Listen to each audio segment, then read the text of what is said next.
ضروری نہیں کہ سارے سبق کتابوں سے ہی سیکھیں، کچھ سبق زندگی اور کچھ رشتے بھی سکھا دیتے ہیں۔ اگر تمہاری عبادت تمہیں مسجد سے باہر برائیوں سے نہیں روکتی تو وہ پھر عبادت نہیں، عادت ہے۔ ہم لوگ نیک بننا نہیں، صرف نیک دکھنا اور نیک کہلانا چاہتے ہیں، اور یہ منافقت کا سب سے اعلیٰ درجہ ہے۔ مشکل وقت میں جس کو بھی پکارو گے مصروف ہی ملے گا، صرف اللہ ہی ہے جو ہر وقت تمہاری سنے گا۔ کل ایک انسان مجھ سے روٹی مانگ کر لے گیا اور کروڑوں دعائیں دے گیا، پتہ ہی نہیں چلا کہ غریب وہ تھا یا میں۔ اپنے خلاف باتیں خاموشی سے سن لو، جواب دینے کا حق وقت کو دے دو۔ اپنی زندگی جیو، کیونکہ نہ تو منہ بند ہوں گے اور نہ ہی زبانیں۔ کسی انسان کو دکھ دینا اتنا آسان ہے جتنا سمندر میں پتھر پھینکنا، مگر یہ کوئی نہیں جانتا کہ وہ پتھر کتنی گہرائی میں گیا ہے۔ انسان ایک ایسا غافل منصوبہ ساز ہے کہ وہ اپنی ساری پلاننگ میں کبھی اپنی موت کو شامل ہی نہیں کرتا۔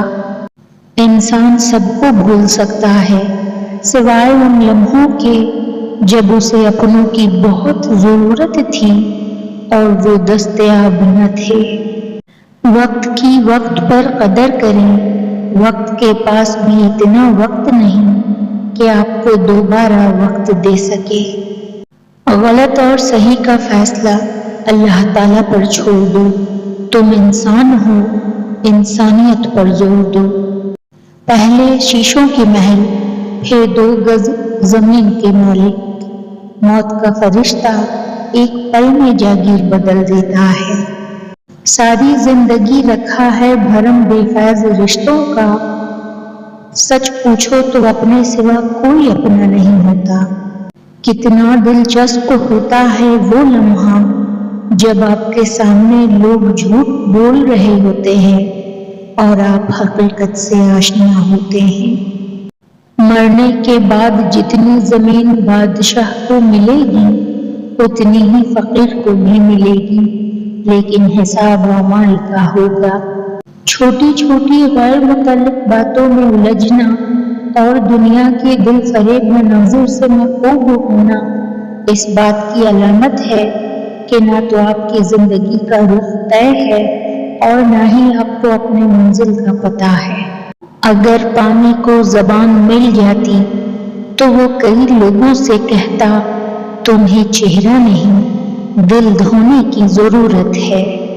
خوبصورت ایسے بنو کہ تمہیں دیکھنے والے تمہارے تربیت کرنے والوں کے حق میں دعا کریں۔ جو شخص ایک بار دھوکہ دے سکتا ہے وہ 1000 بار بھی دے سکتا ہے۔ سمندر کے نمکین ہونے کا یقین کرنے کے لیے پورا سمندر پینا ضروری نہیں ہوتا۔ کتے کے سامنے گھبراہٹ اور انسان کے سامنے مجبوری کبھی ظاہر نہ کریں۔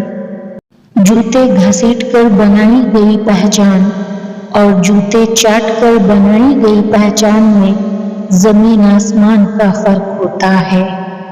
آپ اپنوں کے ساتھ اچھا کریں یہ اہم ہے، وہ بھی آپ کے ساتھ اچھا ہی کریں گے وہم ہے۔ اللہ قرآن میں فرماتا ہے تیرا سکون چھین لینے والے کو میں وہاں جا کر توڑوں گا جہاں اس نے گمان بھی نہیں کیا ہوگا۔ کچھ دل ایسے بھی ہوتے ہیں جو باہر سے مضبوط اور اندر سے تھکے ہوئے ہوتے ہیں۔ اللہ ہر چھپی ہوئی کیفیت کو جانتا ہے۔